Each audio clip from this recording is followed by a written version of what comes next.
Good morning, good afternoon, good evening to each and every one joining our this conversation. We have in the gathering, I believe, voices and perspectives from around the globe. I sorted on the participant list by region earlier, and alphabetically it seemed as if we may have participants stretching from Afghanistan right through to Zimbabwe. So there is hopefully going to be a wonderful diversity of perspectives joining this conversation. My name is John Roth. I'm joining you from the Garden Route in South Africa. And it's my privilege to welcome you on behalf of the Globally Responsible Leadership Initiative, or GRLI in short. We advocate for global responsibility, which we understand as an integrative responsibility to the self or the individual, in other words, me, to the others within my organization or community or immediate surroundings, in other words, we, and to the whole, to society in general, to the natural environment. You can think of it as all of us. So me, we, all of us. Just a little bit of history before we dive in. The GRI emerged from a conversation held in 2002. So it's been 20 years now since the idea was born.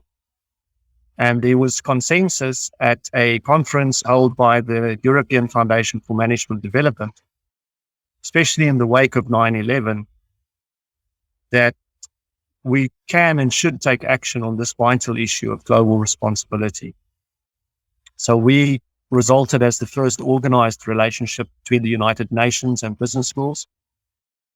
And it resulted in 2005 in a founding call for engagement. And subsequently, the GRI and our partners, strategic partners and associates have played a central role in the development of a number of initiatives that strive to transform management education, leadership development, and business. Today, we exist as a global partnership of organizations that includes a strategic partnership with EFMD, AACSB International, and more recently, the student network, Oasis International.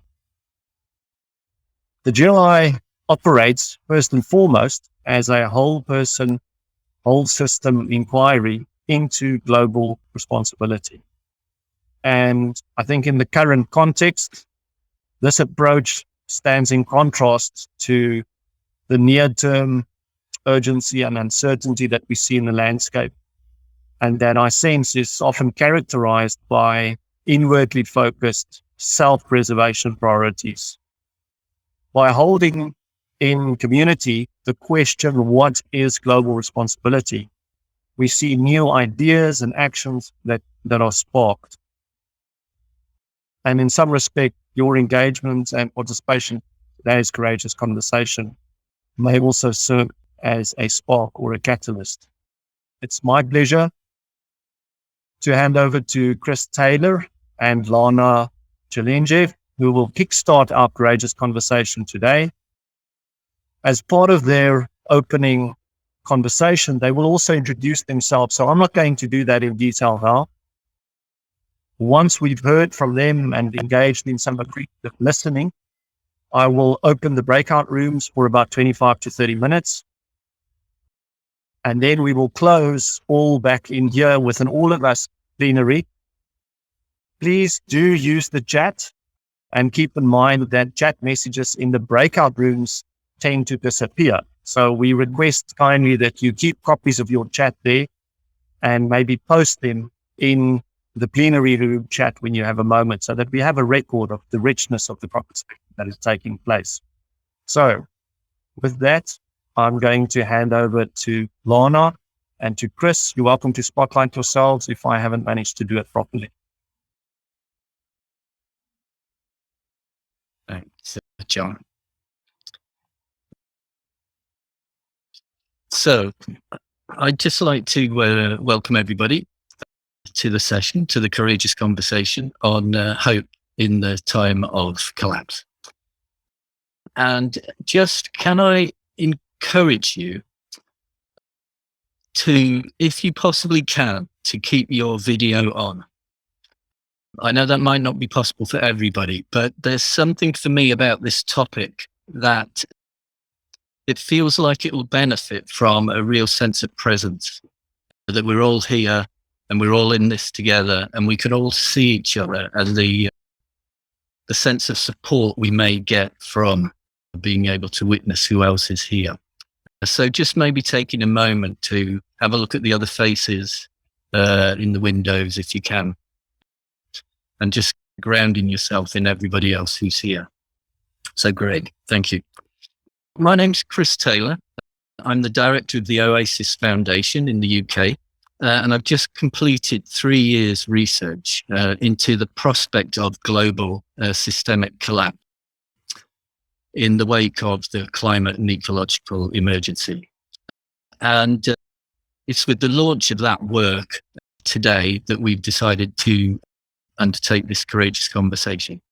And I'm going to introduce Lana in a moment so that the two of us can have a conversation as a way to get us into the topic.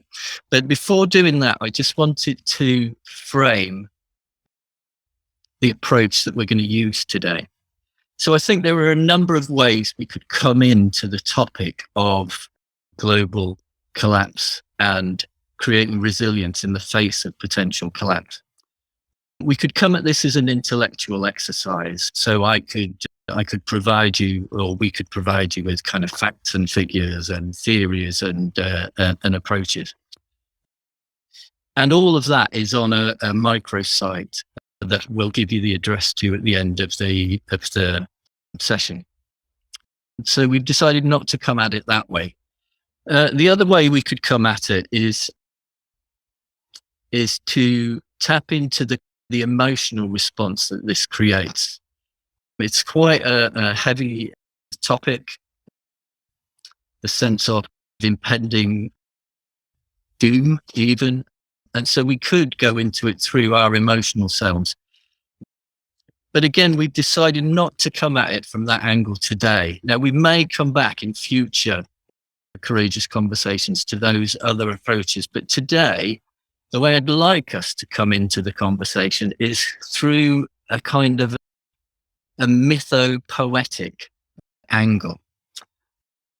And the reason for doing that is that I think human myths, human stories, our ancient storylines are full of tales of disaster and collapse of cities or civilizations.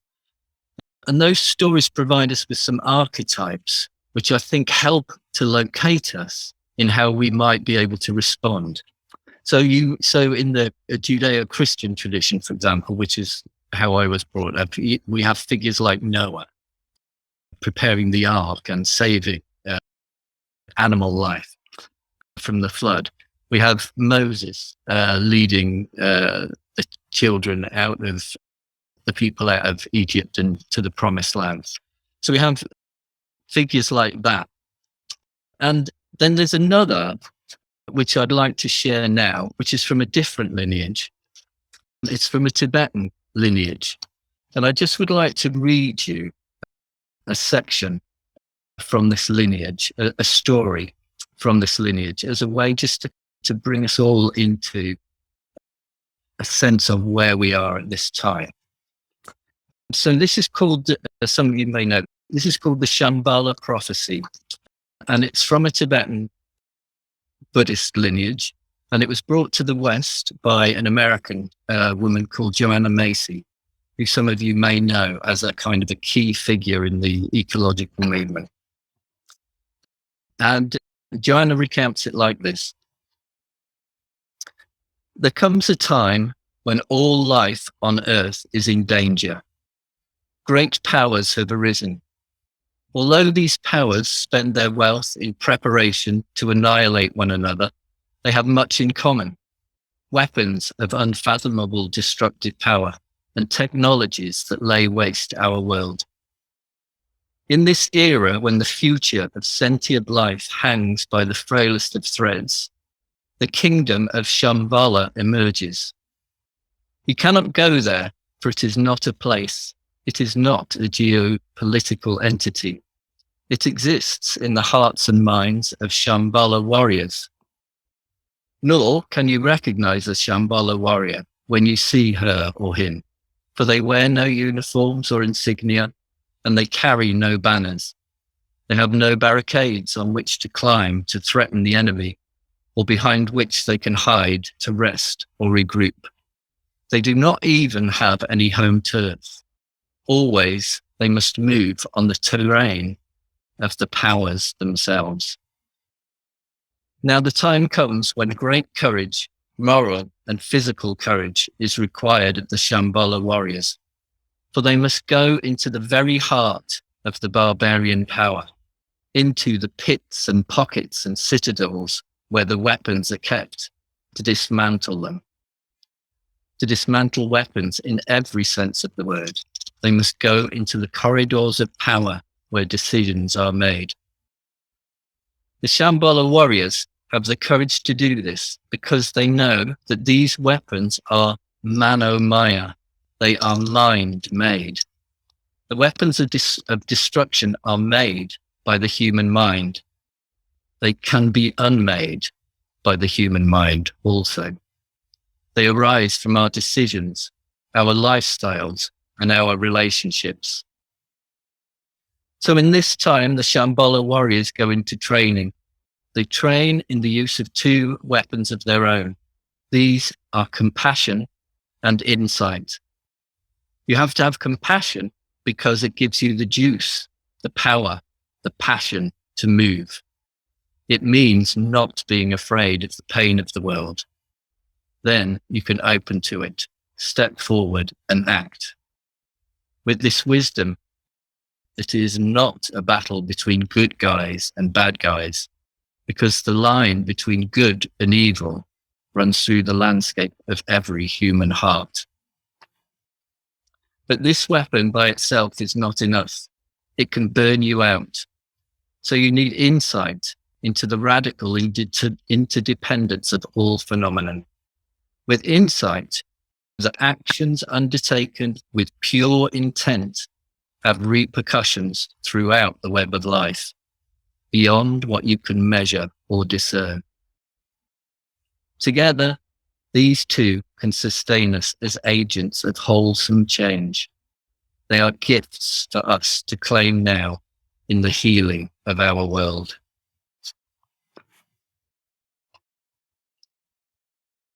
And with that, I will introduce Lana.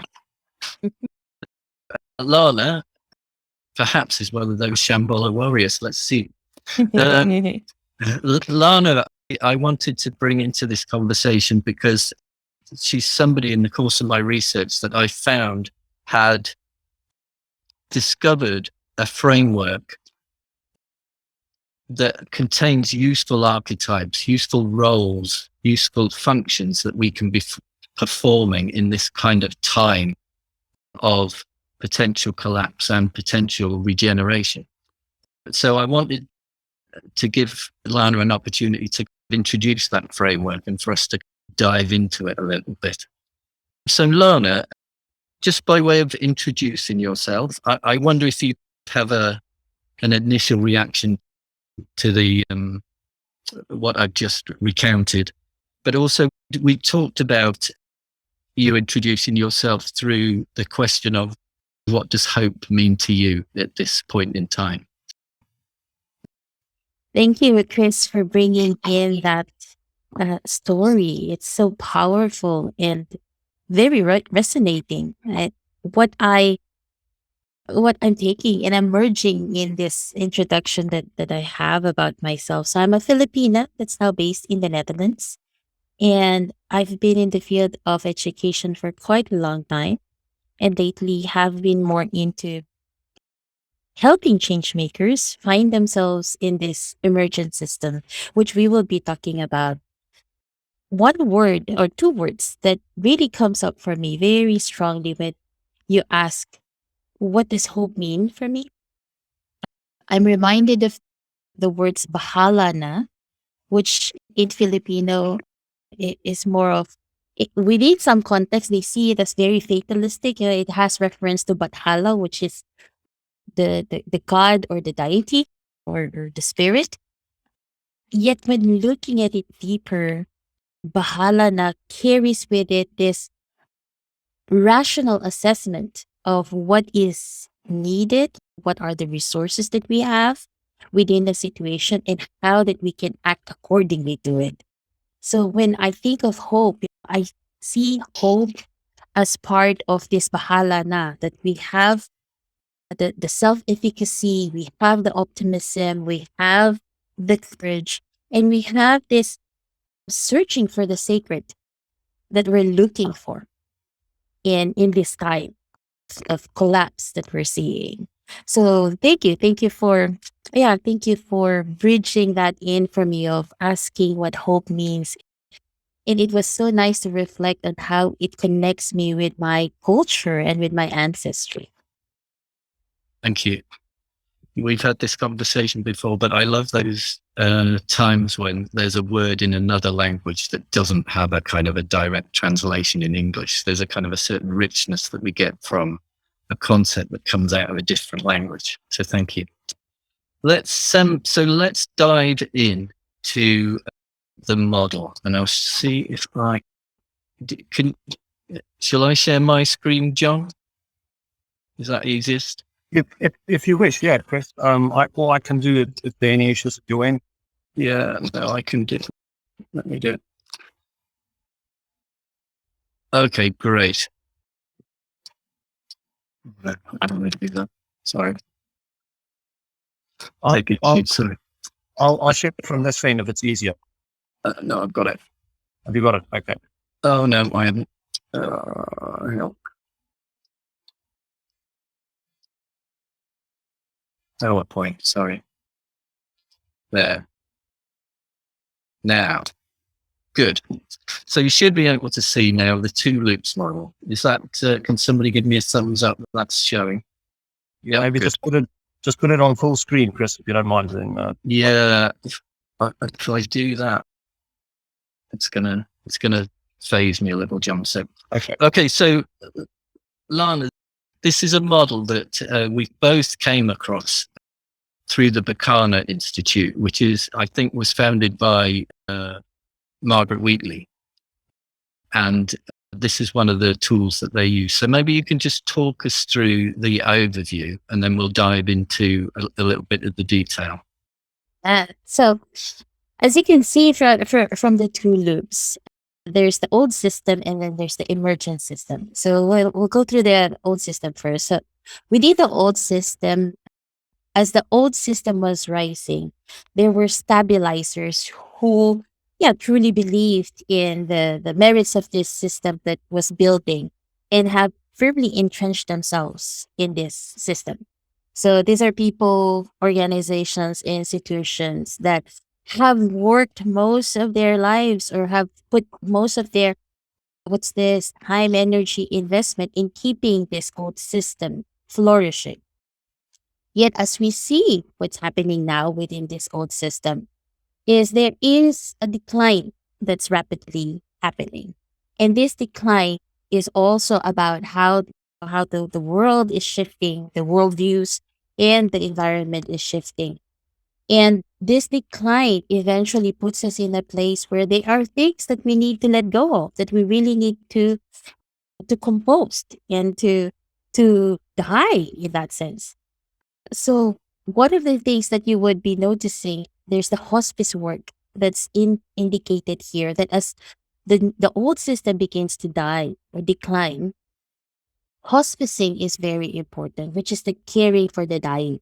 How are we able to help the stabilizers or those who are deeply entrenched in the old system to transition to the new system? And that is through the hospice work. That is through giving space, providing compassion, allowing for conversations, and allowing to have a feel and taste of what the resistance of the stabilizers are and where they're coming from. And then as the old system is declining, alongside it are people who are walking out of that system, people who are finding themselves ready to break out and say, okay, I know there's something else that we can offer. So these are the walkouts from the old system. It might also be stabilizers from the old system that now have seen that there are things that they can do differently and couldn't do it within the current system. So these walkouts, as you can see here, there's 4 different areas that are very crucial. And one is to name who's walking out, who are the pioneers, the change makers, the innovators, those who are thinking and doing things differently. And as we name them, it's important for us to connect who the walkouts are and build the networks necessary to be able to really see who's in the field with us, who's working and or doing what.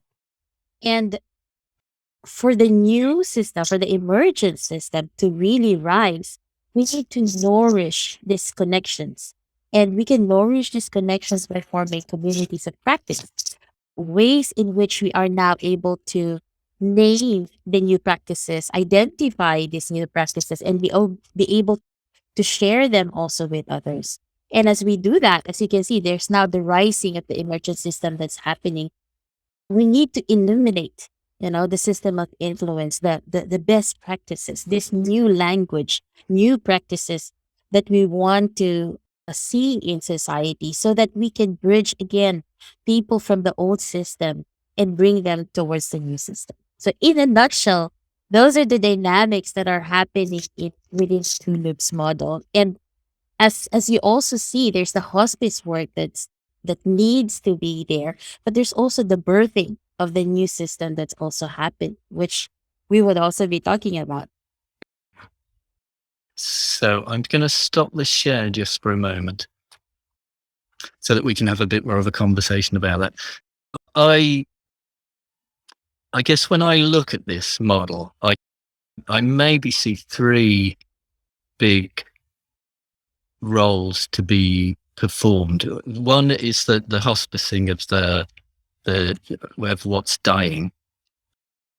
One is composting what's dying, and so that it's not that we're throwing everything out as we move from one system to another, but that we're using the kind of the material, the disintegrating material of one system to become the fresh soil for the new system. And then the third is about building and nourishing the new system in that kind of that way of networking and connecting and illuminating that you were talking about.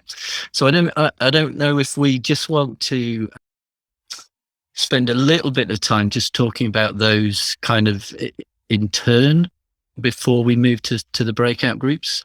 So in terms of hospicing, when we were preparing for this conversation, we were thinking about what would be examples of this, and you had a very interesting example that you came up with about applying compassion to what's dying. So again, if we really look at the essence of what hospicing means, it's really making the dying process be graceful and holding space for it. One of the things that I'm noticing is in our haste to move out of the system, we also then forget to think about that this old system was built and sustained and have flourished because of people, organizations, institutions. And they are deeply entrenched in those positions as a stabilizer.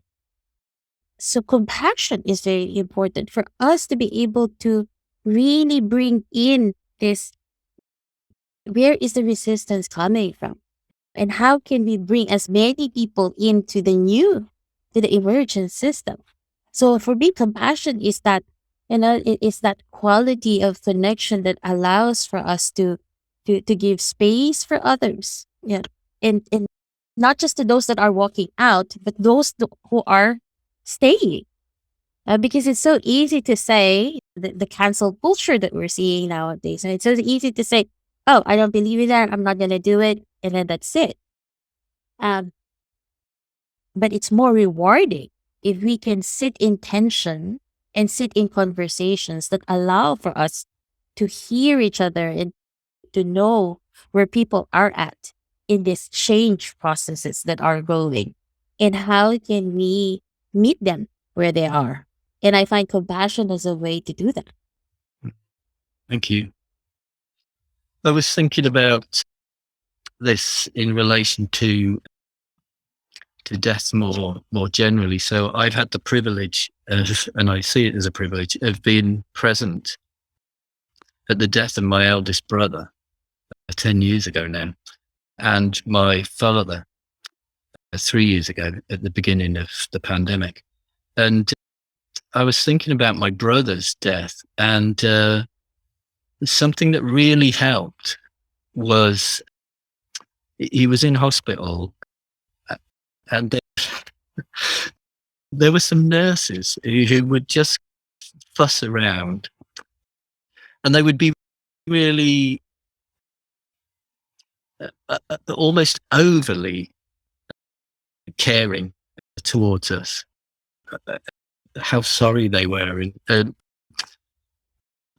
But also, when we asked what was going to happen, and if they had any sense of the time frame, they couldn't tell us. And then all of a sudden, this nurse walked in, and I remember her name. It was Darcy. I remember this because of Darcy Bustle. She was called Darcy, and she just knew death inside out.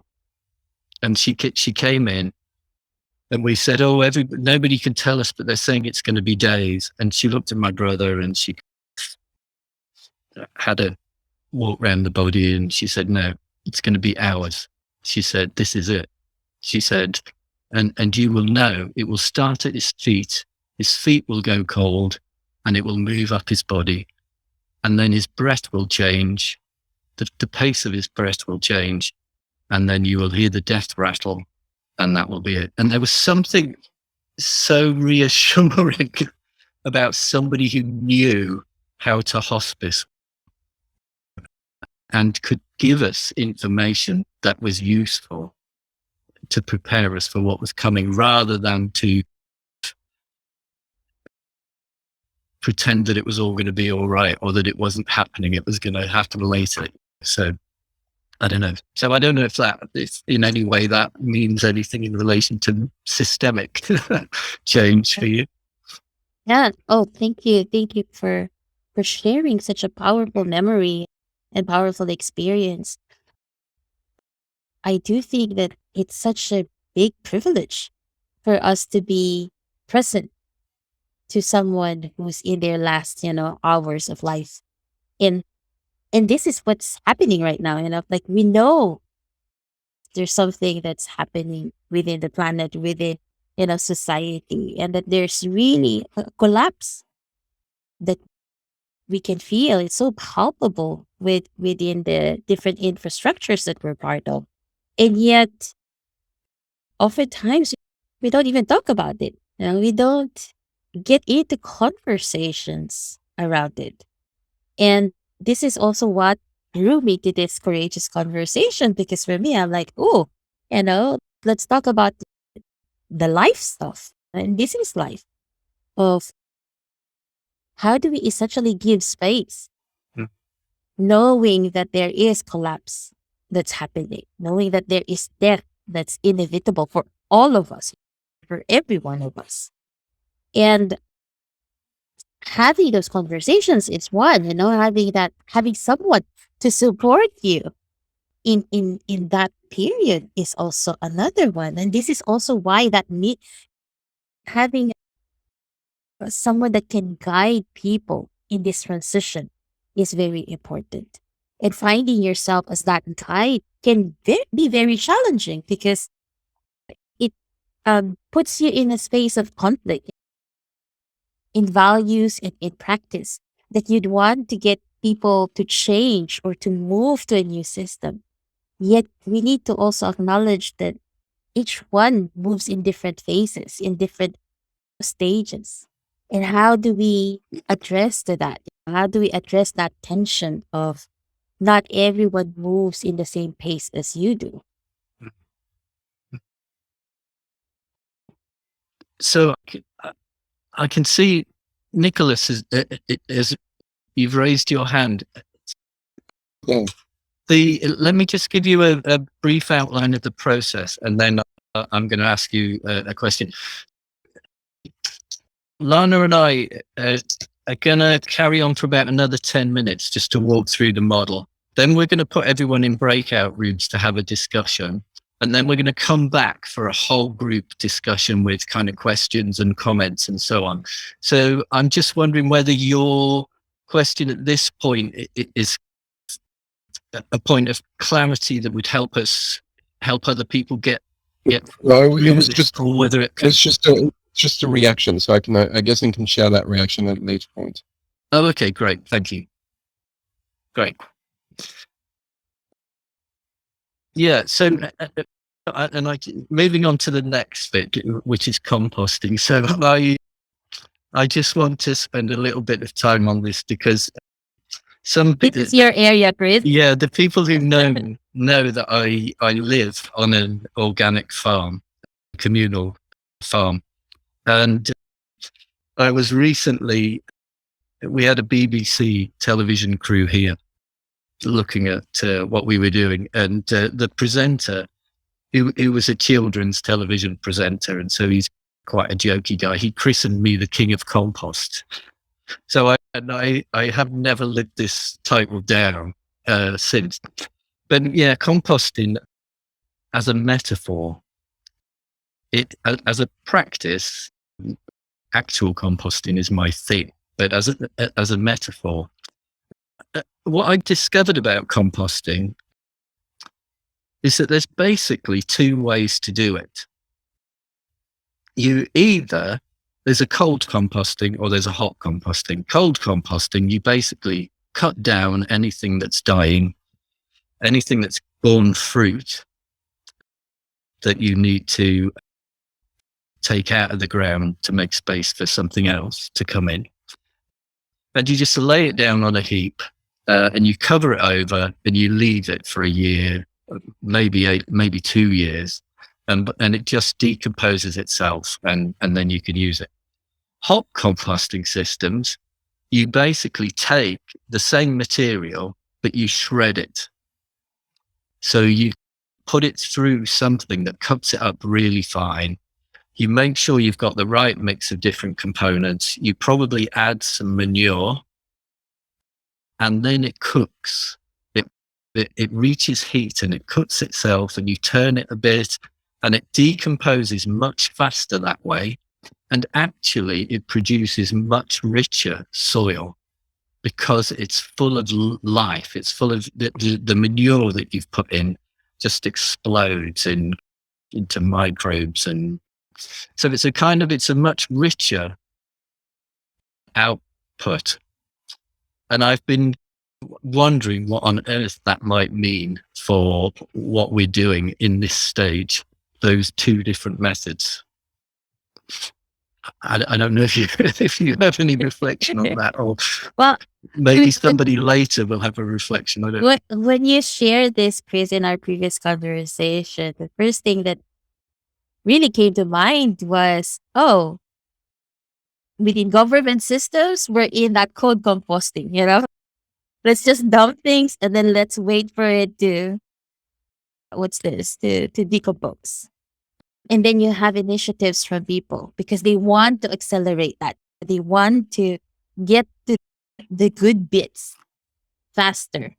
So that hot composting is something that for me was like, it resonates with people who knew that this is inevitable and would want to harvest as much of the good stuff as much as possible.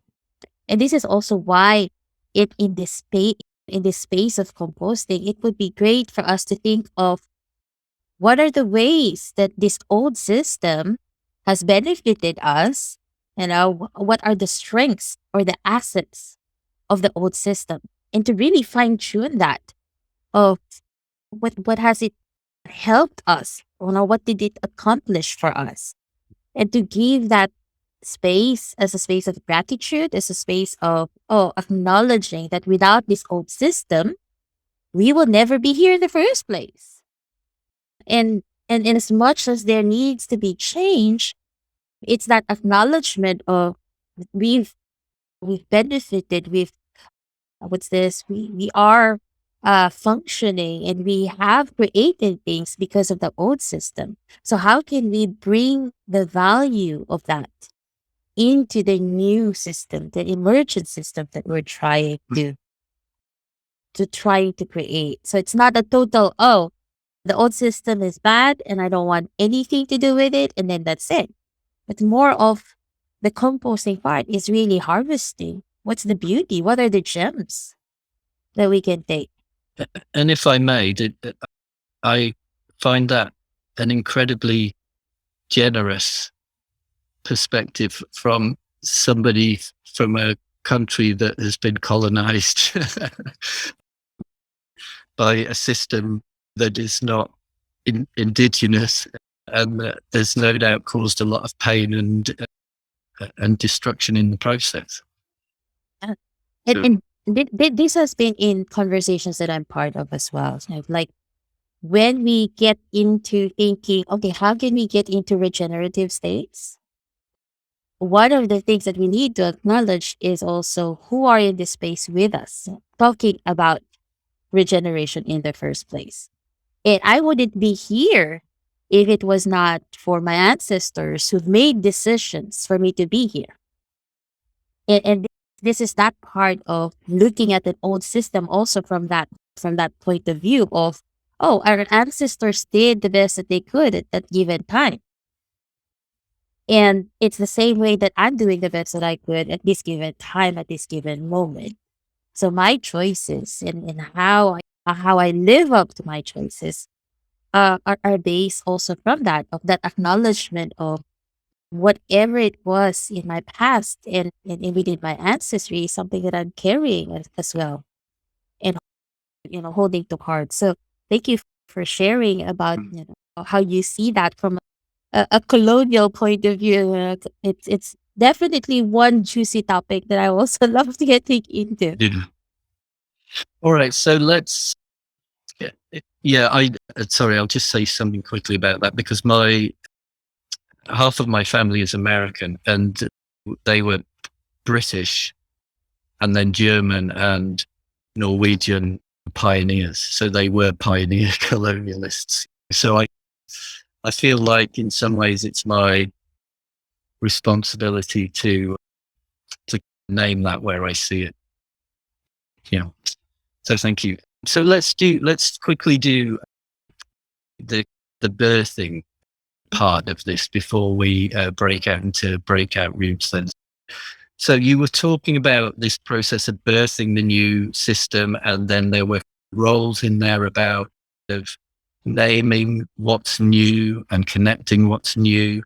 And is there anything more just to say about that and how you see that, or what might be useful things for us to be doing in that process at the moment?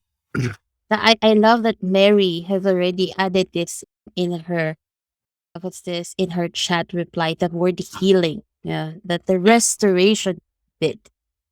For me, it's what I'm seeing that, and probably you've noticed it too with the pandemic and how things have started. So we know that we can't go on with the old ways of doing things given the pandemic, and we've different societies, different governments have instituted different restrictions, different ways to see how we can navigate through COVID. And what I'm seeing is crucial is how can we also restore the parts where the resistance is coming from and the new ways of being that are emerging. So how can we create restorative practices that will allow us to be in a space of abundance or fullness as we create the emergent states, rather than coming in from a space of fear or anger, or resentment, which personally, this is what I'm also seeing within the climate situation, that there's a lot of anger and resentment that's happening with the youth And how can we help them process that anger so that the new system that they're bringing up and fostering in the world is coming from a space of fullness rather than their rage alone. So there's the for me, healing is very important in this birthing process of as we birth this new system, how can it be coming from a space of fullness? Thank you. Thank you. It reminds me of the traditional mode of healing that was common in the British Isles before the medieval times, where the village healer was usually a woman, a wise woman, was the birth attendant and also the attendant at death, and she was the healer for throughout life. That kind of, so all three of these roles were held by wise women traditionally in these parts. All right, let's move to breakout rooms then. John's set up, I think, a breakout room. So we were going to, and I could give you the briefing if I share my screen. Great. So we're going to put you into groups of around 4 people for 20 or 25 minutes. And we've got some questions here that might help you. As always, I think when you get into a breakout room, the conversation goes wherever it goes. But in case these questions are useful to you, we're curious about, can you locate yourself within that model? Does that model give you a place to locate where we are, where the world is at the moment, and where you might be within that? So are you hospicing? If so, what? Are you birthing? If so, what? Do you see yourself more as a composter? Do you see yourself, do any of the other archetypes help, like the Shambhala warrior that we spoke about earlier, or the kind of the more biblical, or is there a kind of an archetype in your lineage, a myth about these times that helped you to locate yourself? Or are you somewhere completely different from this? So do you see yourself more as the emergency doctor who's trying to keep the body alive rather than hospice its death? So do you still see life left in this body? So are you trying to keep it alive, or are you just kind of feeling like you've walked into a conversation that you just have no idea where it's come from? So just giving you a chance to locate yourself within this debate, and whether there is an archetype or a myth that helps you to find your own place within it. And then, as John said earlier, if you put things in the chat when you're in a breakout room, we'll lose those. So if you have some feedback from your groups or comments that you recorded in writing, then bring those back, put those in the chat. And after you've been in your breakout rooms, we'll have just space for comments, thoughts, reactions from you all for about another 20 minutes after the breakout rooms. So, John, can you press the button? I can. Thank you. Thank you very much. Welcome back, everyone. Looks like we had some lively discussions. I know that there were 1 or 2 people with some connectivity issues, but hopefully you've managed to contribute and share your thoughts as well. For the next 20 minutes or so, we are basically holding an open discussion, which I will try and hold very lightly. And we did book this meeting until the top of the hour, but we won't continue all the way until the top of the hour. And about 20 minutes from now, we will hear some kind of reflections from Lana and Chris in terms of what they're hearing back from the conversation. And then we will close with one of our one of our small rituals at the GRLI, just to ensure that we bring it to a proper close. So I'm going to just remind you to use the chat function again. If you made any notes, if you have any reflections to share that are perhaps not, that you don't have an opportunity to speak out loud, please do capture them in the chat so that we have enough of the richness of the conversation reflected by the time we wrap up today. I think I do what? pop when you're hot. Feel free, whoever is ready to kick us off in terms of reflections, please feel free to grab the mic. I'll go, John. Hello, everyone. My name is Monica Jovans. My group had an interesting perspective on where we are on the model. I'm very defined where I am in the model of emergence. One of the participants, I won't say his name in case he doesn't want me to, but he had a very different approach in his synthesis of what he believed and where we are and where he's been. And then there was a gentleman who has been in education. I'm not an educator. I have not spent my career in the academic profession, but he has. And he challenged me and the group in the conversation of, well, where we fall on the model, does age have anything to do with it? And then the other gentleman brought up that it's the emergence is intergenerational.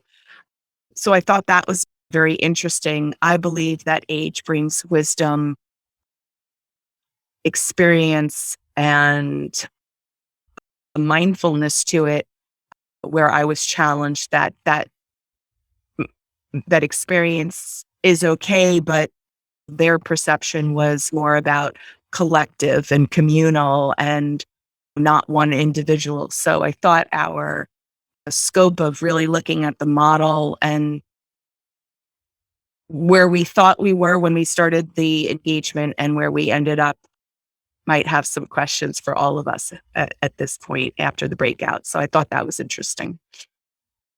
I think we could build on that from the conversation that I had in the small group. One of the things that we were talking about was the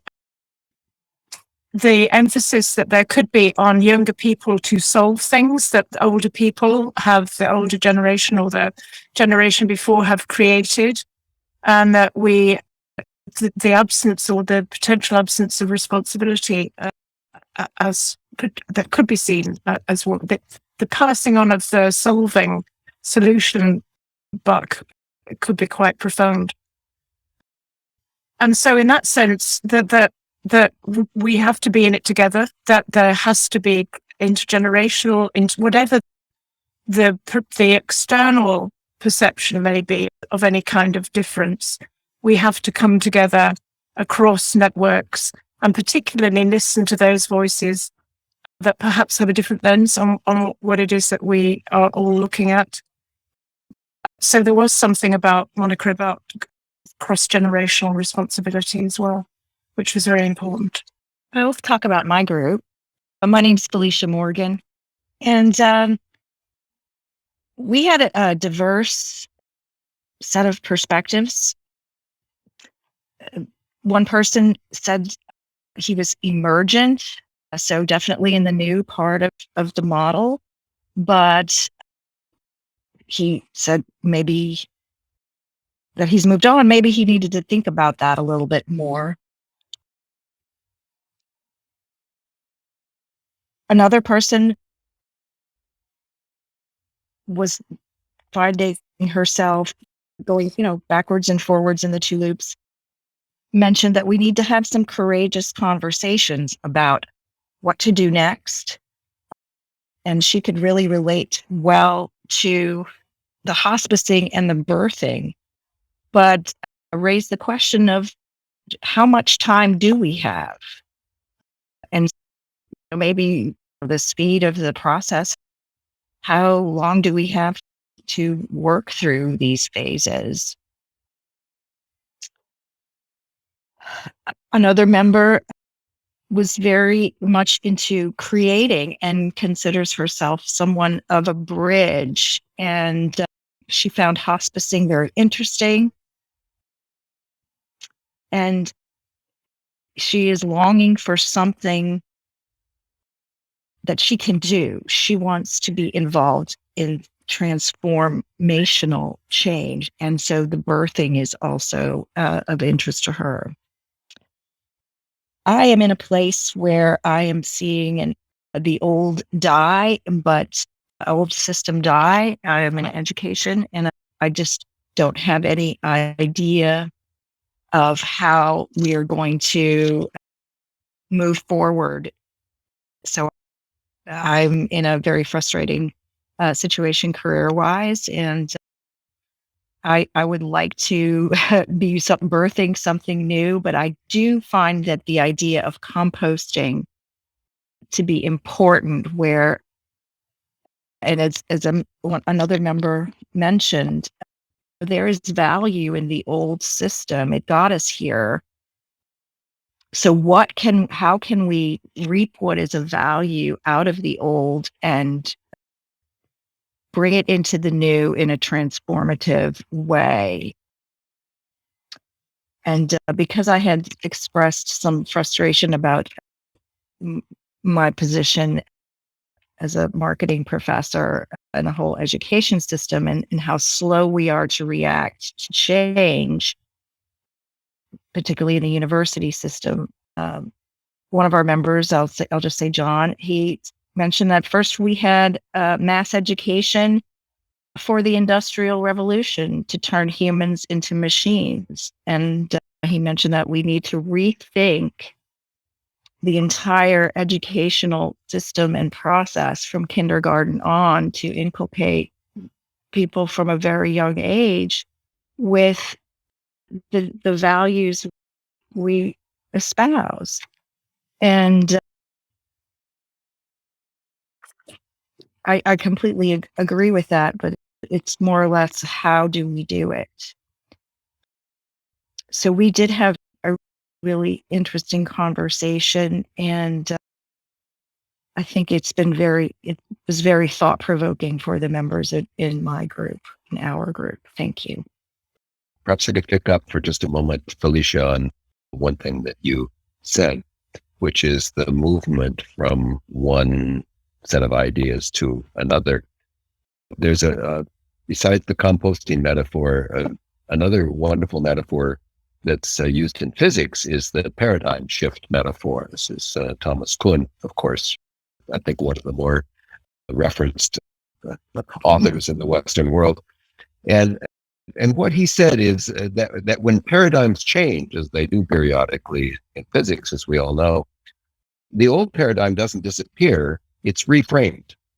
That the new paradigm, for instance, Einstein didn't get rid of gravity, Newtonian gravity, he simply reframed the idea of gravity as being an aspect of space-time. And in the quantum view, once again, Einsteinian space-time is not disappearing, it's simply being reframed in quantum terms.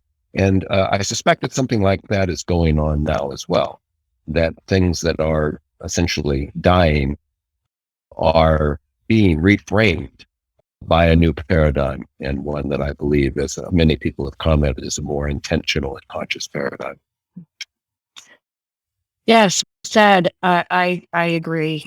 I think that's a very beautiful way to frame it. I'll share. I also want to thank my group for a wonderful discussion, one that I really needed today. For me, it's more of a personal journey. For me, there's many systems that one is part of in your work life and your personal life. Even as I live in Amsterdam now, but I'm a South African, so I've got one foot in the north and one foot in the south, and that in itself brings up all sorts of interesting things. And I work in the sustainability reporting field, and it's so fascinating to just see this sort of sense-making process that's happening. And for me, the main question is personally, where am I? And that's becoming very present for me around my own journey, my own psychological health, my own purpose, my own energy. And it's been super helpful just thinking about this model and where am I in the system and what is my role. So thank you for hosting this today and thank you for my group. It was really helpful. No answers, but I think they'll come. So I think that the phase is composting for me. Maybe I need some heat. I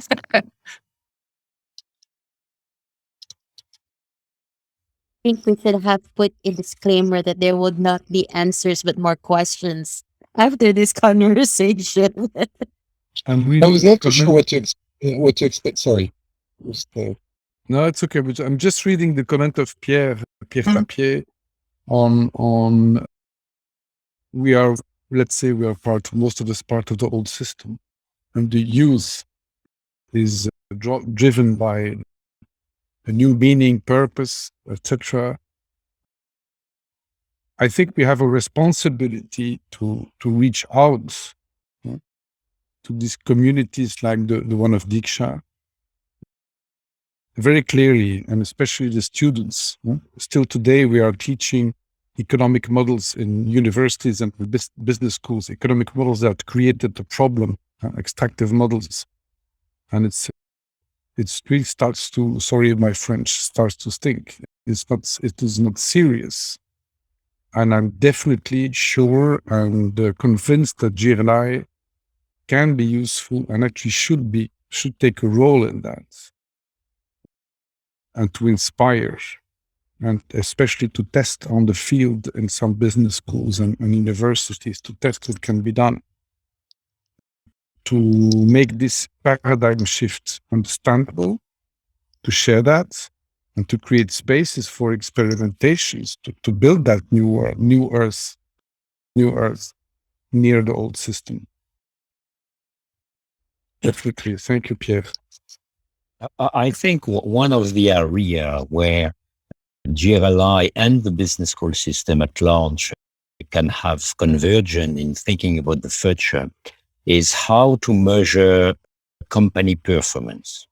It's very precise, it's very objective, it's very rational, but today we are still using as yardstick mainly financial performances. Why they are a significant part of CEOs of big multinationals who are today completely ready to change their own paradigm. Will the system accept to change? And they are conscious that the way they measure the performance of the company is a kind of a primitive way they should give up with, but they cannot give up with such a performance measurement system without doing a big move. And I think on that matter, there is a kind of convergence between global interests of society at large and intellectuals within the business school world, where we could probably be active and fruitful. Thank you, Pierre. Just on housekeeping, I sense that there are quite a few views coming up. Nicola, I know you wanted to add something. Maybe if you want to take the mic next, and then also for the rest of you, maybe just use the raise hand function so that we can prioritize. Thanks. Right. So I don't know. I just wanted to say thank you. I think I was not expecting anything, and I loved that conversation. Maybe it's because of Lana and Chris, the way you started it and how deep it was and how intimate and personal. And thank you, Chris, for everything you did for that. But this is big. This is a great conversation. So I'm really happy I was there. It triggers all sorts of thoughts and I'm completely really ordered in my mind and heart right now. But it's very important to have that. I'm very pleased to have invested those 2 hours there. So just thank you. Thank you for everyone here on the line to be here and to contributing to such an interesting, very provoking conversation. Thanks, Nicholas. Maybe at this point, I can just invite Lana and Chris just to say a little bit something about what we might do going forward. for those who want to continue in the conversation. I think we've got Aditya with his hand, and then I'm happy apologies, I missed it. to Sorry, jump in. You know, sorry about that. That's all right, John. It's quite a tiny hand. It's very easy to miss. Just building on the conversation, first of all, thank you. It's been a wonderful interaction, especially in the breakout room. And what came across, at least from my perspective, was the entire model that we're talking about with our students and youngsters even now is about a competitive advantage. But perhaps it's time to shift that to collaborative advantage. And when I talk to people about it, in people of our generation, they pretty much give me a very blank stare, which followed by, go on, try to change the world. You can't do anything about it. But I think that's perhaps one thing we need to start believing, that we can change the world, right? That's what we want our second generation to do. If we don't do it, who will? And the second part is, when we talk to children, they have a very inquisitive nature, and they always ask us, why not? Why can't I do that? Why can't I do this? And perhaps that sense of why not is something which we need to get back, that sense of wonderment and the possibilities of what we can do, rather than implying to our generation through the school system, through the formal education system, but why. I think we put too many parameters, too many rules of conformism, and that created a generation of automatons. Perhaps that's what we need to liberate, that fear, that sheer fear of trying to be different has to now go away, and they have to embrace that individuality and difference and ask the why not. That's what's going to drive them perhaps to do things which we can only dream of as of now. lovely, thank you. So I have a couple of reflections on a couple of things that have come up, and then I guess there's some housekeeping things before we finish. Lana, I don't know, do you have some reflections? Do you want to go first, or? Oh, I would just like to share my gratitude in having this space to talk about something very important. And at the start, we were already mentioning, Chris, that this is important and it is heavy. So it's not something that we take lightly. And this is also why I've shared in the chat. There's a reflection page that I've attached in the PDF file. So I've actually created a longer version of a synthesis of the two loops model. If you're interested, just connect with me at LinkedIn and I can give it to you. But I didn't want to, overburden you with 9 pages of stuff. So this one is a two-page one with a reflection point. So the invitation is for you to feel in and sense your way through this two loops model. And the reflection page are for you to look at questions that you might want to ask yourself as you explore more how the two loops can be applied in your work and in your life. Yeah, two things that came up in that discussion, one in the chat and one in the discussion. So responding to a question that I think John Knight's put in the chat, what is the new? So what is the new? Are we agreed what the new is that we're birthing? And I think for me, the answer is yes and no. So I can't, on the yes, I think that we're in this situation because we've lost our sense of the place of humanity within the whole, within the ecosystem, within the planet. And which means that we're transgressing planetary boundaries and destroying the very systems that provide our food and our clean air and our clean water, as we know. So I can't imagine that there is a sense in which humanity as a species can survive long term unless we regain that sense of our place within the whole. Which I'm in my head, I'm calling an ecocentric civilization. So a civilization in which the health of the planet is at the center of everything we do. So instead of kind of money or economic growth or being the driver, care for the planet becomes the primary thing. Now, what that means in detail, I think, is we don't know yet. And for me, I was reading a book about one of my things is ancient Chinese philosophy, and I was reading a book about that, and it was saying that in the point at which Chinese civilization was in its most chaos, it was the Warring States period where different dynasties were fighting against each other, and before China was formed, and it was all chaos. That was actually the most creative period for philosophy and practice. And so it was the time that kind of Lao Tzu and all of these new theories came in. So it's a bit like, I'm wondering if that's part of what we're going through, a period of great creative experimentation, and some of that will survive and some of it will die, and that's how we find out what the new is. So that's a reflection on that. And then a reflection on something that somebody said about education. I was like, education as creating machines out of human beings to feed the Industrial Revolution. So if what we're trying to create is an ecocentric civilization, then education becomes about not creating machines, but about creating whole human beings who are wholly connected to all of the living ecosystem.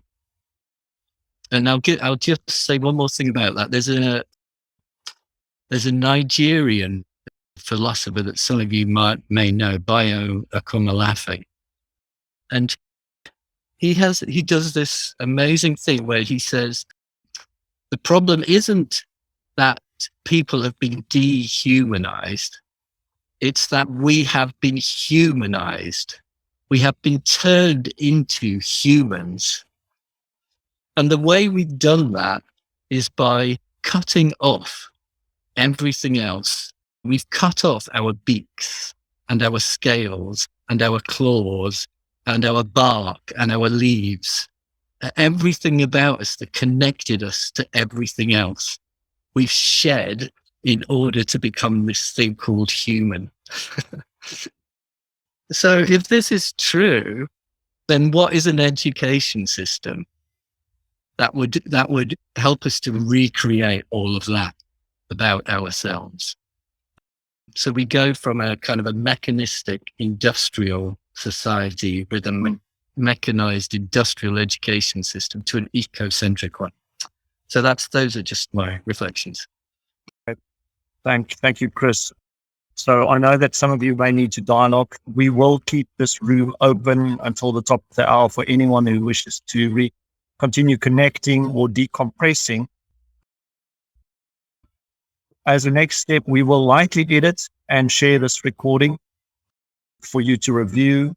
This may lead, I hope, to some further conversations and also action that deals with some of the fascinating themes that are emerging from the conversation. So from my side, a big thank you to everyone who joined us today, and also in particular to Lana and Chris for kickstarting the conversation in such a courageous fashion. I think before we bring this to a close, the way we do this is to ensure that no one has the final word in the formal part of the proceedings. I will type some words in the chat, and as I type them, I invite you just to unmute yourself now and just speak the words that I put in the chat, so that we can all hear each other bring the meeting to a close. There are going to be 4 phrases. By the time I type the last one, I invite you to shout the phrase, which will have exclamation marks to it. So here we go. We